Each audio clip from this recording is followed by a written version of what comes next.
Hey there, savvy viewers. Have you ever wondered if your money is working as hard as you do? Well, today we're diving deep into the world of finance to unlock the secrets of your idle funds, those sneaky dollars just sitting around. Welcome to our channel, where we empower you to take charge of your financial future. Introduction: managing finances efficiently is a skill that can change your life, and understanding the concept of idle funds is a game changer in that journey. Whether you're a financial guru or just getting started on your financial fitness journey, idle funds affect us all. Money is more than just currency, it's potential. And when it's not put to work, it's like having a powerful tool collecting dust in your toolbox. In today's video, we're going to demystify idle funds, explain why they matter, and equip you with the knowledge to make your money work harder for you. So grab your notepad, because by the end of this video, you'll be a pro at identifying, addressing, and putting your idle funds to good use. Let's get started. What are idle funds? Idle funds are funds not being actively used to benefit the entity that holds the funds. You may hear idle funds discussed in relation to saving and investing. When you invest in stocks or mutual funds or add it to a savings account, you're putting that money to work. The goal in doing so is to grow your initial investment or deposit with interest. Money that's allowed to sit idle, on the other hand, isn't working for you. Having idle funds isn't necessarily a bad thing.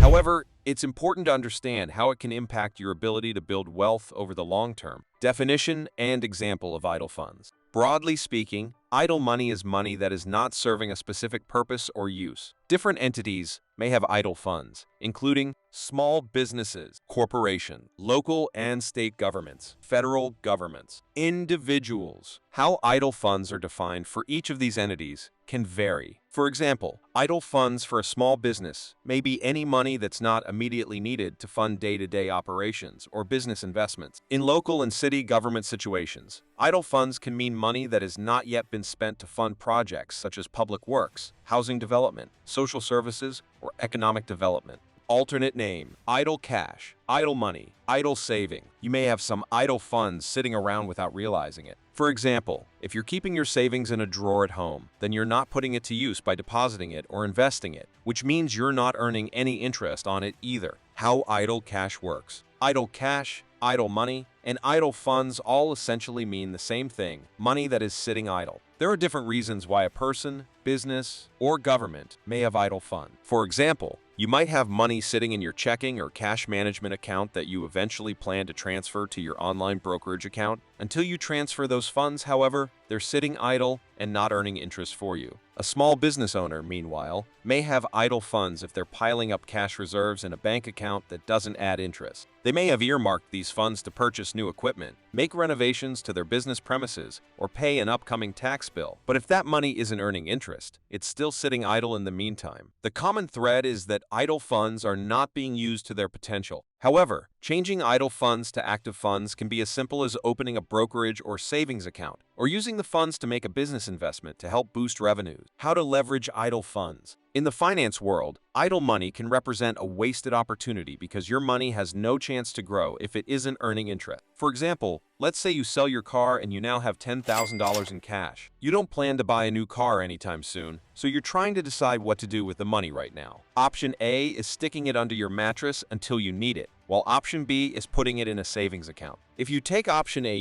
your money has zero room for growth. If you choose option B and you earn a 1% APY, while you'd earn $100 in interest if you keep the money there for 1 year. You could also consider investing in stocks to potentially earn what's called compound interest, which is interest earned on your initial investment plus accumulated interest. Interest on interest. For instance, say you take that $10,000 and invest it in the market. Assuming you earn a 7% annual rate of return, using a compound interest calculator, your money can grow to $10,700 after 1 year. If you left that money alone for 20 years, it could grow to approximately $38,697 at that 7% rate. You could grow it even more if you make additional deposits. The example above shows how costly having idle funds can be, particularly when you factor in inflation. Inflation represents a rise in the cost of goods and services over time. Investing is a way to counteract the effects of inflation if your money is growing faster than prices are rising. When you allow funds to sit idle, That creates more opportunity for inflation to erode your purchasing power over time. Your financial well-being is in your hands, and recognizing the power of idle funds is the first step towards financial empowerment. By understanding what idle funds are and why they matter, you're now equipped to take action and make your money work for you, not against you. Remember, every dollar has the potential to grow and help you achieve your financial goals. So, don't let those idle funds gather dust any longer. Put them to work and watch your financial future flourish. With that said, thanks for watching, and until next time, stay financially savvy.